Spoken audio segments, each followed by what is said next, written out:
I went into the Vatican for the first time on March 9th, 1993. It was a great thrill. I have always visited my clients, but to go to Vatican for a Catholic is something very important. Entrare lì per un cattolico è qualcosa di molto importante, molto emozionante, direi, sì. Obviously, all my friends knew that for many years I had been managing. And when they saw me, they used to call me the banker of God. Mi chiama, ecco è arrivato il banchiere di Dio, mi chiamava.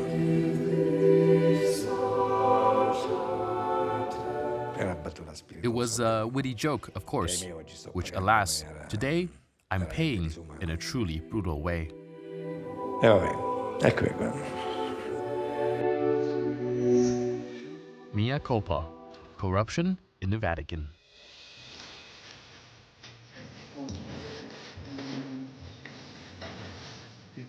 Can I take it off? Thank you.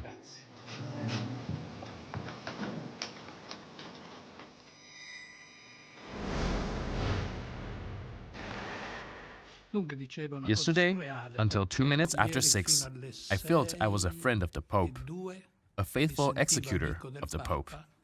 Fedele esecutore del Papa, e poi, ecco, il Papa.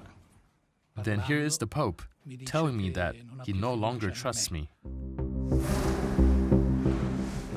Probably the Pope could not have imagined what kind of scandals such an investigation could trigger. An acquisition of a large building in central London is the most serious financial scandal of the last 30 years in the Vatican. It's a sort of Vatican gate in which Francis has decided, at least apparently, he would answer to no one. It's a scandal.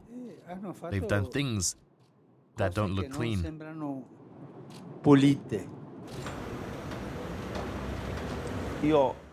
Every day, I read the bulletin that the Holy See publishes on its website.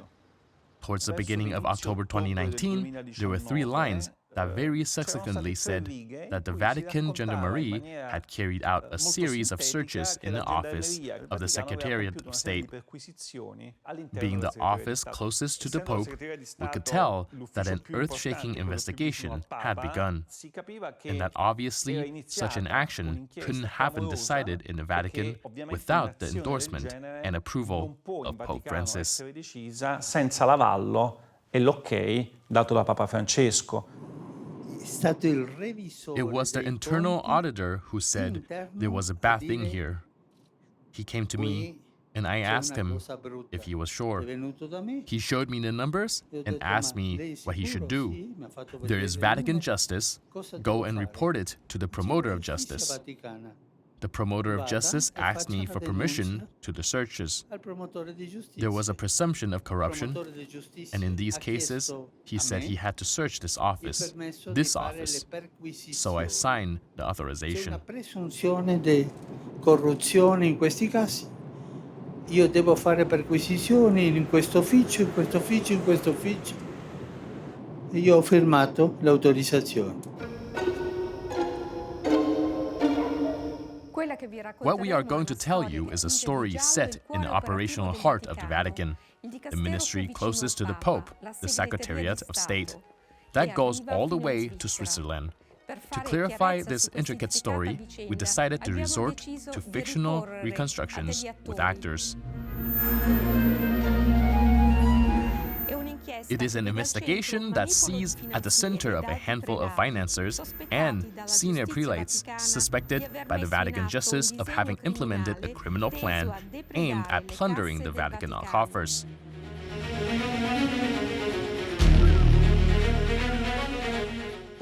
I received a phone call from the Secretary of State, Monsignor Angelo Bicciu, wanted to speak to me, to entrust me with a particular task. He told me I have a very dear friend who owns a right to an oil field in Angola.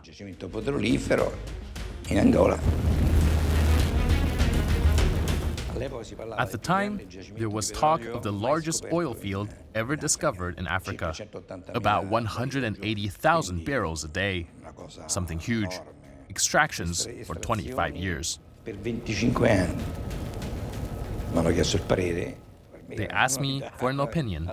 For me, it was an absolute novelty because I have always been involved in finance.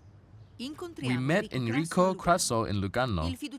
The trustee is a central figure in this investigation that for months has captured the interest of the major national newspapers. And once again, it casts a bad light on the financial center of Ticino. For over 20 years, Crasso has been the external fund manager of the Secretariat of State on behalf of several banks. Most recently, for Credit Suisse, in 2014, he moved from Rome to Lugano to open his own trust company.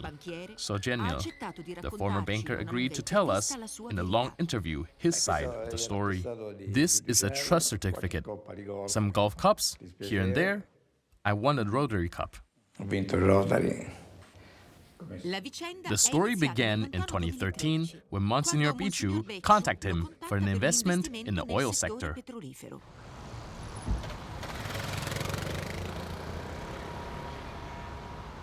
You had to assess the value of this deal, but was an investment in the oil ethically sustainable? That's a good question. However, for me, if an institution has an investment proposal, I assume that on their part, this aspect has already been taken into consideration. Sbagliato, deve essere preso in considerazione. How much was the Vatican supposed to invest? They talked about $200 million. Monsignor Angelo Bicciu, the creator of this investment, at the time held the position of substitute for general affairs. That is the deputy of the head of the Secretariat of State, Cardinal Parolin. He was the third of the Vatican hierarchy. The Secretariat of State has a treasury of 650 million euros, which derives in part from a fund called the Paul VI Fund, for a third, and the other two-thirds from the fund of Peter's Pence. Peter's Pence, which is worth around 400 million euros, is instead deriving from all the charity that is given directly to the pontiff by the faithful from all over the world.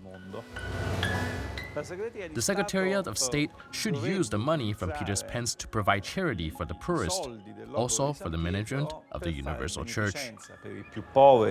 Anche per la gestione della Chiesa universale. Peter's Pence is truly as if it were a huge alms box inside a church. It's sort of an ATM. This is a very important availability because it allows you to always have fresh money to invest, not initially subjected to a control constraint by the IOR. Non sottoposto inizialmente a un vincolo di controllo da parte dello IOR. And it is precisely part of the money from the Peter's Pence, the result of the offerings of the faithful to the Pope, bound to support the Church and the poorest of the poor, that, by the will of the Cardinal Bicciu, was to be invested in an oil well in Angola. For the papal magistrates, this is the first crime hypothesized, using funds tied to charitable works for speculative investment. An accusation that also affected Enrico Crasso, who allegedly helped the Secretariat of State to disguise the real origin of the money, borrowing the sum to be invested from the banks and pledging the money from the Peter's Pence. This was the money that was to be used for charity. But they didn't tell the asset managers that they were for charity. I do not know that the banks were told to be careful with the money they got, that it could only be managed for charity. No, because otherwise the banks wouldn't have done any operation. Why are you asking me this question? Perché altrimenti le banche non avrebbero fatto nessuna operazione. Ma perché me la fa a me questa domanda? Scusi. Enrico Crasso has to verify the feasibility of the deal, but since he had no experience in the oil sector, he started looking for an expert. Si è messo alla ricerca di un esperto in materia. I told him, Your Excellency, my experience is financial. I can simply give you a hand, but regarding the technical part, I have to tell you that I will contact my bank. He said, yes, act very discreetly. We don't have to do it if it can be done. If it's interesting and there are all the criteria, we'll do it. Otherwise, we don't. La facciamo, altrimenti no.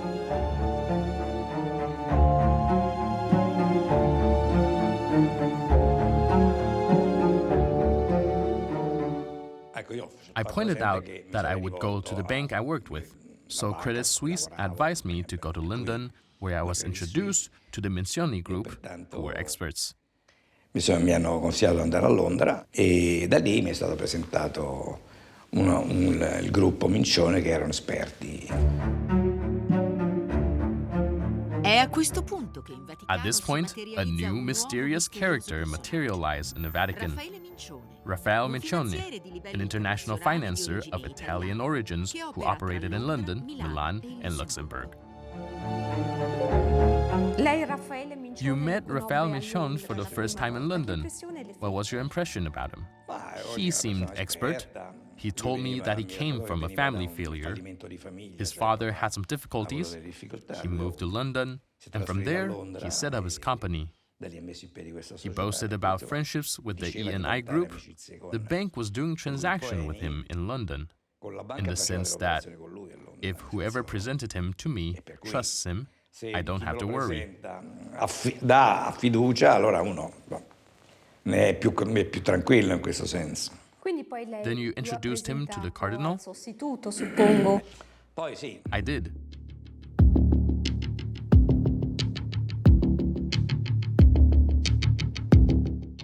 And once they received the approval of Cardinal Angelo Becciu, Raffaele Mincione, and Enrico Crasso set to work to assess the technical and financial feasibility of the investment. Meanwhile, the 200 million envisaged for the investment were promptly transferred to a fund owned by Raffaele Mincione. But after a year of studies and appraisals, the two financiers presented a negative opinion and advice against the deal. E sconsigliano l'affare. Becciu took note and spread his arms. Everything ended there, because then the operation was not done. Vediamo, facciamo. E la cosa è morì là, perché poi l'operazione non si fece, insomma.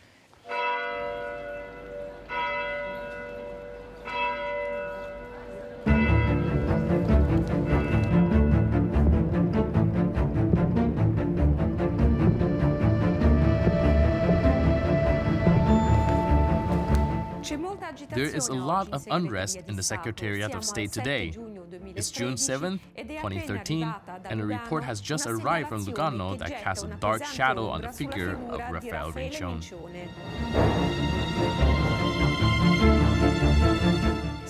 It's an article from the weekly Il Mondo sent by Credit Suisse to the treasurer of the Secretariat, Fabrizio Terravazzi, and to Monsignor Pelasca, right-hand man of Archbishop Angelo Becciu. The article reports that some Italian deputies, after an attempt by the financier to take over the Banca Popolare di Milano, presented parliamentary inquiries to complain about the opacity of the financial flows of his company and the difficulty of justifying the origin of his financial resources.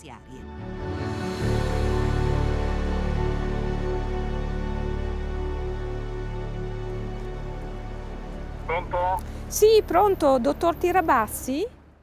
Is it possible that no one in Secretariat has investigated about these suspicions? I wanted to know your position on the Vatican case, Mr. Tirabazzi. Sul caso del Vaticano. I abide by my professional duty. Since I'm still an official of the Holy See, I cannot give interviews. Non posso rilasciare interviste. La ringrazio per avermi contattato anche in passato, ma No comment also from Monsignor Pelasca.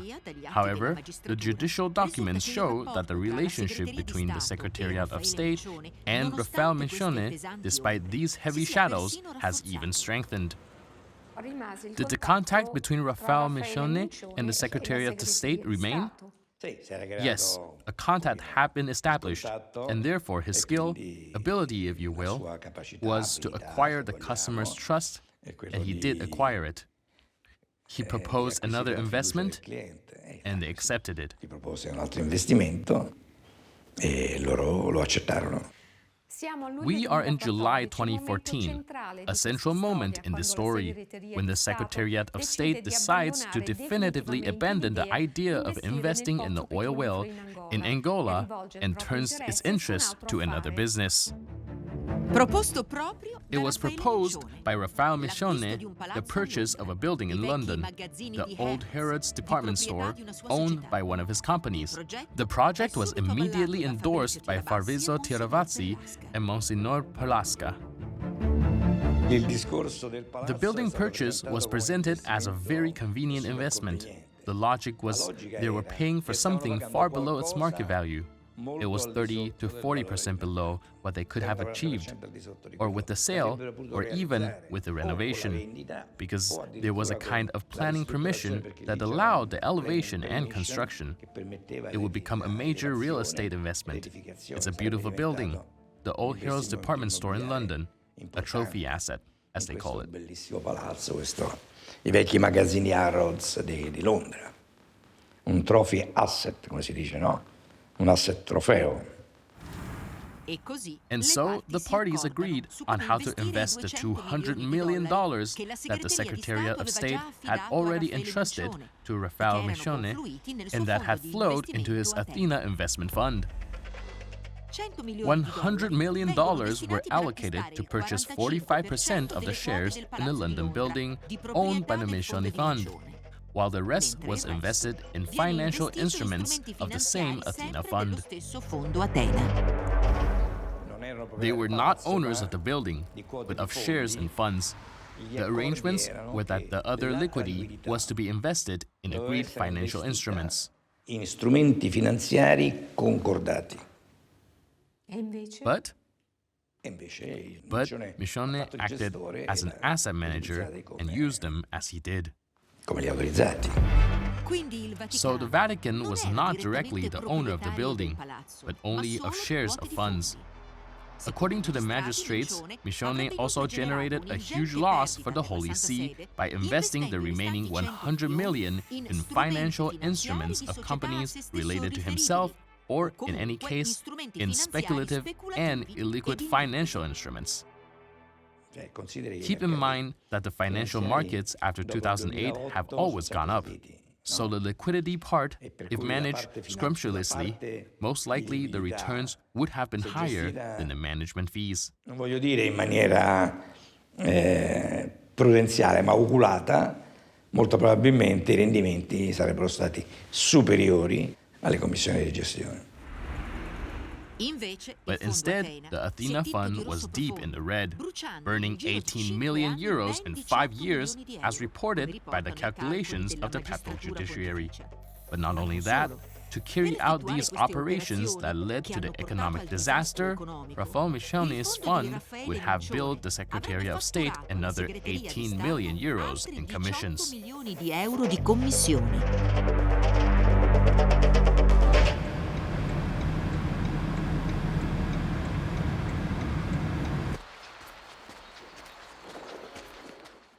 Good morning, I'm looking for Mr. Michone. He's not here. What time is he coming? He's not coming, he's not here. But does he live here? Celerina, the heart of Switzerland, a stone's throw from St. Moritz. This is where the financier officially resides, but we only came across one of his servants. No trace of him. He has been here in recent months due to coronavirus.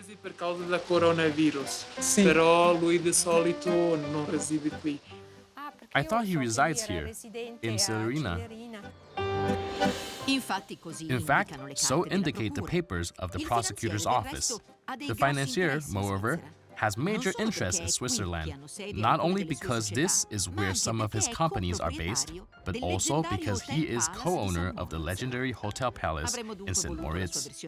We would therefore have liked to know his side of the story, especially since the investigators point to Michone himself as the person who most would have taken advantage of the London misadventure of the Holy See. On the phone, we reach his housekeeper. Explain to him that if he gives me an interview, it will be much better. He can tell me what his position is. It turns out he's deviated so many millions. Ci mette la faccia, mi dice qual è la sua posizione, capisce perché I know it's public knowledge, for God's sake. Lo so, per l'amor del cielo, guardi. These sums escape ordinary mortals. Often the difficulty I have in telling it to the readers is this. If we see the derivations that this money took, we can figure out how much not only the will of the donors was betrayed, but also the very will of the Pope. That the goal of the Pope is to recover the money and punish the culprits within the Holy See. Di recuperare I soldi, di punire soprattutto I colpevoli interni alla Santa Sede.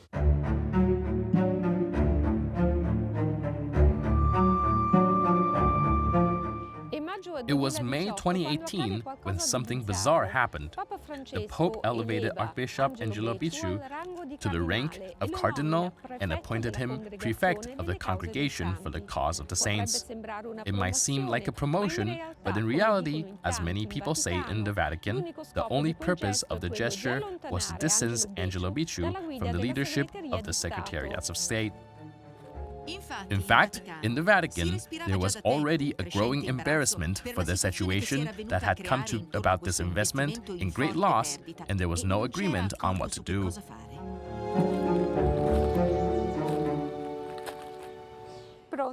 Are you Councillor Viglione, the lawyer of Cardinal Bicciu? I'm calling you because I wanted to ask you for your stance for an interview. We would have liked to know from the person concerned why he wanted to invest precisely the money offered to the pontiff by the faithful for such an obscure and speculative business, but His Eminence declined any comment. Doesn't he want to comment? For me, one thing they should do, I said this in February 2017, was to get reimbursed, find a solution, but above all, make an evaluation of the property. Who did you talk to? I wrote to Monsignor Palasca and Mr. Teravasi. And what did they answer? They didn't. In fact, it was only in November 2018, after Cardinal Bicciu's departure, that the heads of the Secretariat decided to leave Raffaele Mincioni's fund, aiming, however, to buy the entire building in London, of which they already owned 45% of the shares.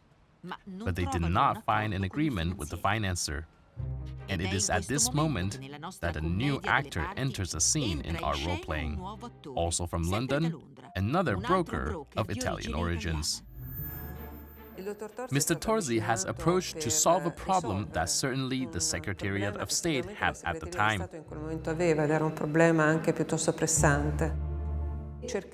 It was also a rather pressing problem, trying to find a way that could somehow liquidate, pass me the term, Mr. Mincioni and allow the Secretary of State to regain ownership of the property. Mr. Torzi was almost fatally identified for a number of reasons. Apart from his own professional skills, above all, he knew Mr. Mincioni well. Torzi was presented as a solution to get out of the deal with Mincioni. He told Teravasi that he was the one who could be able to convince Mincioni to give up the building.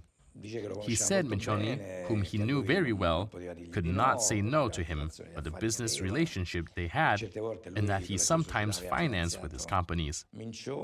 However, I was a little skeptical about the fact that Torzi financed Mincioni. But Torzi, he convinced Mincioni to sell the building. He asked for an appointment at the Secretariat and presented a proposal to Prelasca and Terabazzi, saying, I convinced Mincioni, and at these prices he would be willing to sell the building. Lui sarebbe disposto a cedere il palazzo.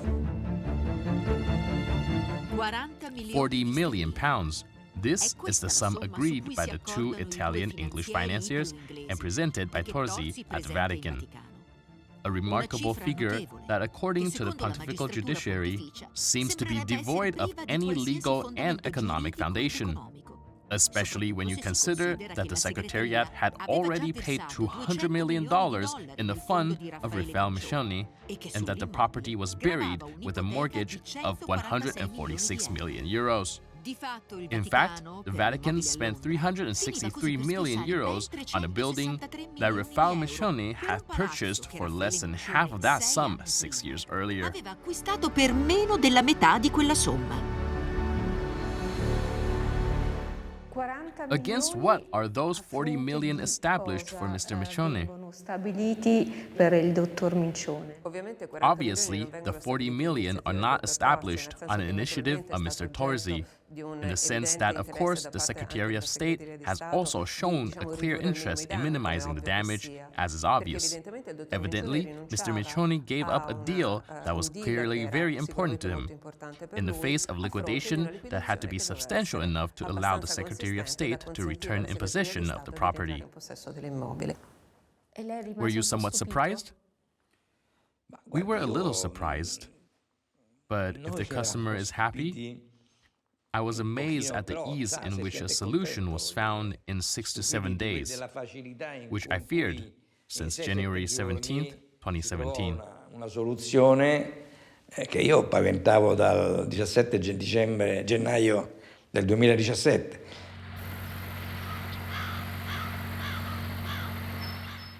But who is the person who, in a few days, seemed able to get the Vatican out of embarrassment?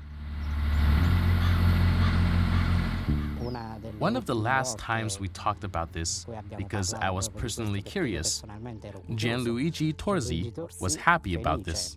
He said I was lucky because I managed to get into environments that normally I would never have thought of attending. Non avrei mai pensato di frequentare. Gianluigi grew up in Guglielmesi, a small town in Molise, and attended school for agriculture. La scuola per l'agrario. His father, Enrico, had a cereal warehouse and it produced fertilizers. Family company? Yes, and he created another company in the water purification sector. Lui è abituato a giocare un po' su più tavoli. Si è inventato appunto un'altra società nel settore della potabilizzazione delle acque, no? What about the two companies today? Nothing. Both went bankrupt. Because unfortunately, Gianluigi, in order to do things, to reach his goals, has complicated the life of his family, making debts which then lead to bankruptcy. Che poi hanno portato alla bancarotta. From fertilizers to the Lord's Temple, passing through various family failures, this is how Gianluigi Torzi's career started and led him to London in the heart of the city. He is not the classic Italian of a small town who goes to London and starts to work as a dishwasher. He went there with a company ready to operate on the markets. To make a leap like that from a small town in Molise, from producing fertilizers to managing international funds, you don't get there because you're good at it. How did he get there? Internazionali non è che ci arrivi perché magari sei bravo. Guglielmesi is the nerve center of the communion and liberation in Molise. It has a very strong group of this community. Most likely, the connections to the Vatican come directly from communion and liberation. Also because one of those involved was very, very close to the communion and liberation.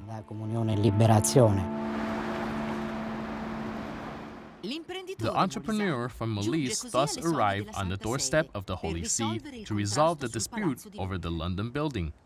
Yet, at the time of his appointment, this controversial manager was already burdened by a legal situation with disturbing outlines in Molise. We are talking about Gianluigi Torzi, who did to us an action, let's say fraudulent. To use the right words. At first, he approached us as a friend who wanted to help. In short, he revealed himself for Judas. He defrauded us of everything. Insomma, si è rivelato per un Giuda. Ci ha defraudati di tutto, insomma, ecco. We are in Termoli Molise. In 2010, the economic crisis pushes the Veronese family on the brink of economic disaster. The children's shops go bankrupt, and when cornered, they decide to enter into a deal with Gianluigi Torzi and build a tourist village. They will bring the family villa on the seaside and the land. The financier brought the capital. The villa had a commercial value of 1,300,000 euros. Gianluigi Torzi, to do things in a regular manner, so to speak, according to his mentality, which was all the game and had a whole thread, he said we would do a quote-unquote fictitious bill of sale where we put the sale price of the property at 320,000 euro, so we'd also pay less taxes. After that, we'll start building and do everything. And this was basically our downfall. Actually, the company in which this family jewel ended up is owned by Torzi and not by Marcello Cornicione. The village did not obtain the building permit and was never built. So, the Veronese family lost their beautiful villa by the sea. From one day to the next, we saw ourselves practically ousted from our property. Senza arte né parte, così. We filed a complaint with the financial police. I showed him. I suffered a scam. The officer turned around, looked at me, and said, "Mr. Cornicione, do you see that pile?" And he showed me a pile of folders, 60 to 70 centimeters tall, on a desk. That, the officer told me, very seriously, that is Gianluigi Torzi. Since then, the family has been demanding justice. And they're not alone. In fact, there are many open proceedings against the entrepreneur, some even prior to his entry into the Vatican. Currently, the justice is pressing him for a multitude of crime in Rome, Milan, Bari, Larino, where in December 2020, there was a first hearing for an issue always linked to the Veronese family villa. His crimes range from possession of stolen goods to the arbitrary exercise of one's own reasons, invasion of other people's land, and there is also the crime of aiding and abetting. C'è anche il reato di favoreggiamento. What did you decide to do? I suddenly came to write to the Pope to briefly describe our situation. Per sommi capi la nostra situazione. Do you want to read what you wrote? Allora.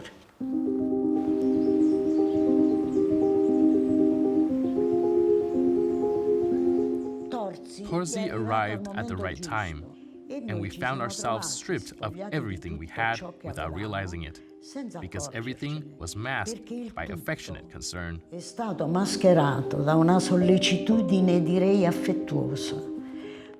A fraternal hand offered to us out of a difficult economic situation. Over time, we realized an already existing theorem, shady to say the least, to strip us of the property located in Termoli. A dir poco torbido, atto a spogliarci dell'immobile sito in Termoli. It is Boxing Day 2018 when something extraordinary happens. The Pope grants a private audience to Gianluigi Torzi. We don't know what they said, but for sure, this meeting is a central piece to understand the dynamics of the facts. Apparently, someone very close to the Pope presented the financier to him as the savior of the Linden building. Presentato il finanziere come il salvatore del Palazzo di Londra. Torzi, a Catholic, visited the Holy Father, who represents the highest religious authority in the world for those who are Catholics. Evidentemente rappresenta la massima autorità religiosa nel mondo per chi è cattolico. I assure you that in recounting the meeting with the Holy Father, he was moved. He told me, you know that this afternoon I have to go to the Vatican, to the Holy Father. I said, congratulations, but I don't know whether I should go. What do you mean, you don't know if you should go? I mean, it's such a nice thing. What do you say? Do you advise me to go? Can we say that Mr. Torzi had become untouchable within the Vatican? No, let's say he solved one problem, but created another one. In fact, the building, instead of going directly from Raffaele Mincioni's Athena to the Vatican, ended up in a company owned by Gianluigi Torzi called GUT. The agreement was that in the meantime, the Secretariat of State would create a special company for the London building, and then the Molise broker would sell the shares, but this did not happen. When they got this contract, they realized that 1,000 shares, the voting share, remained at Torzi. I didn't even know it. That is, the shares with the right to vote? Yes. And so the Vatican couldn't do anything with this building. It was the owner, but in fact who managed it, who had the right to vote. If you're asking me if he could have sold it next day for £10 million, he could have. But did the Vatican, in your opinion, realize that it was buying a building to which it had no right? No. I totally exclude it. In this meeting, Torzi said, I will make you recover the building. Monsignor Pelasca let him talk. And after a while he said, listen, what are these 1,000 shares? Do we have no right to vote? When they read it, they saw it. I've never seen this contract either. Sì, stiamo arrivando. We're on our way. We're taking the next exit. Va bene, sì, prendiamo la prossima uscita, ho capito dove. Sì. Yet, in the Holy See, there are those who argue that the terms of the contract were well known, as confirmed by a high office of the Papal State, who accepts a meeting, but on condition of remaining anonymous. Sì, è lui. Yes, that's him. Park it here. Sulla sua sinistra, sì. Lasciala qui, ok. The contract they signed with Torzi doesn't make any sense. I saw it.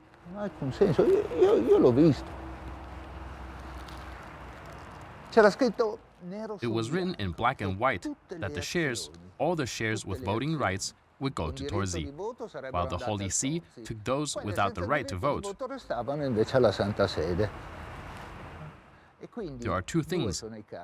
Either someone was too naive, or they were in bad faith and took a lot of money. If you are not able to understand a contract, you go see a lawyer, right? But no, they just signed it.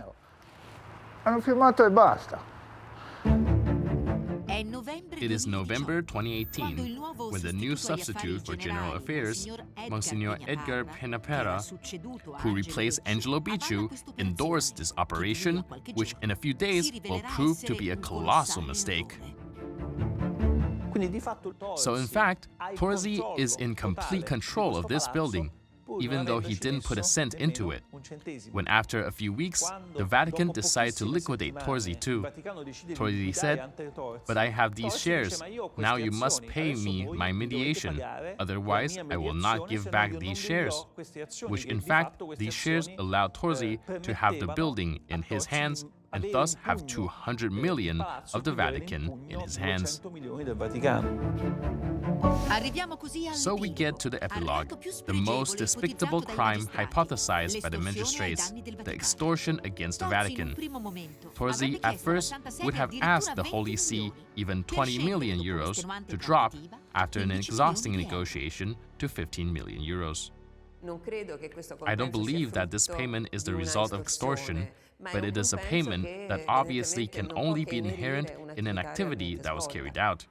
The choice was to allow the Secretariat to regain the ownership of the property, and on the other hand, to allow from the company of Mr. Torzi, through these 1,000 shares with voting rights, to be able to dispose, pass me the expression, of the management of this property for 5 years, because Mr. Torzi was told to get out of this business, and therefore, perhaps 15 million is a fair compensation for something that has been done and for what has obviously been taken from Mr. Torzi with respect to the management of a property. Penapera had confided to me that he had a problem, because thanks to that contract, Torzi felt authorized to ask for 20 million to sell the shares with the right to vote and leave the company. When Penapera came to me, I told him with some insistence, don't pay him. But the Secretariat of State, at this point, gives in.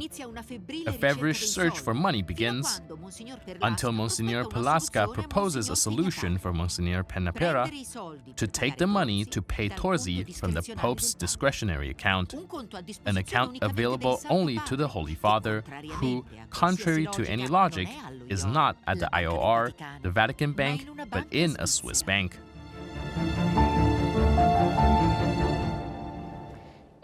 It is right here in the center of Lugano that the office of a Ticino trustee who manages the Pope's discretionary account, established in 2015 at UBS, is located. And it is from this account, according to Monsignor Pelasca, the Ticino trustee should have withdrawn 20 million pounds to satisfy the demands of Gianluigi Torzi. The instructions sent to Lugano were very precise. Use 12 million pounds available and ask for an overdraft of another 8 million. Of course, we would have liked to meet the Ticino trustee, but for reasons of confidentiality, he refused to give an interview. So we don't know if the Pontiff's account has been affected. Per motivi di riservatezza ha rifiutato un'intervista. Non sappiamo dunque se il conto del pontefice Certainly, sia stato according to the judiciary, in those days, 20 million materialized on an account of the Vatican lawyers in London. 20 milioni su un conto dei legali del Vaticano a Londra. And it is with this money that Gianluigi Torzi is paid, with 2 transfers for a total of 15 million euros. But the story does not end there. The judiciary suspect that Torzi did not act alone.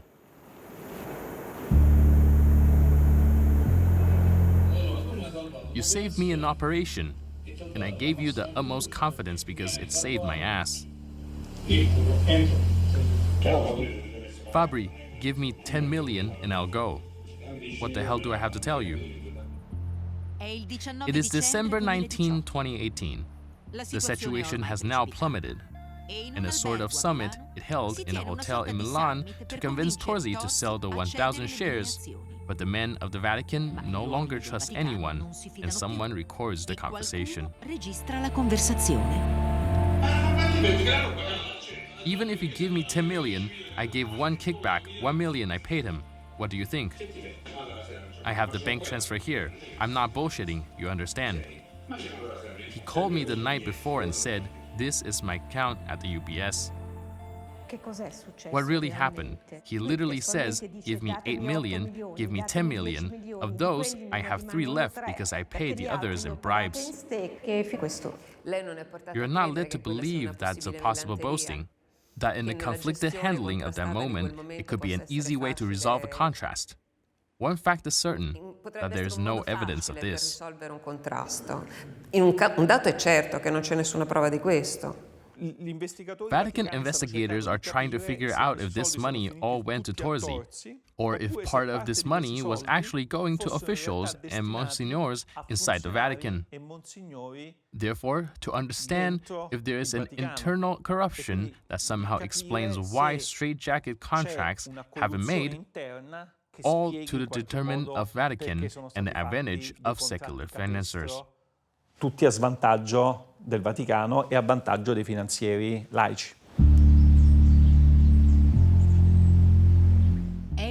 It is September 25th, 2020, when Angelo Becciu, overwhelmed by the scandal of the London building and a series of other legal events, is urgently summoned by the Holy Father. The Pope told me that he no longer trusts me because he got a report from the magistrates that I would have committed acts of embezzlement. I told the Holy Father, if he no longer trusts me, I give up my mandate. I'll just resign. That's it. Santo Padre, se lei non ha più fiducia in me, io rimetto il mio mandato, io mi dimetto e basta. Since yesterday, the Cardinal has renounced the rights related to the Cardinalate and will not be able to participate in the election of a pontiff. I do not feel corrupted, he concluded. The crimes hypothesized in this investigation are corruption, embezzlement, money laundering, and even extortion and criminal association. Gianluigi Torzi was arrested and imprisoned in Vatican prisons for 10 days. With letters rogatory to the Helvetic authorities, the Holy See's prosecution office asked for the acquisitions of the banking relations and balances of the accountants of Cardinal Becciu. Monsignor Pelasca, Fabrizio Taravasi, Enrico Crasso, Raffaele Mincioni, Gianluigi Torzi, and many others. In the absence of a ruling at the moment, the presumption of innocence applies to everyone. You are under investigation.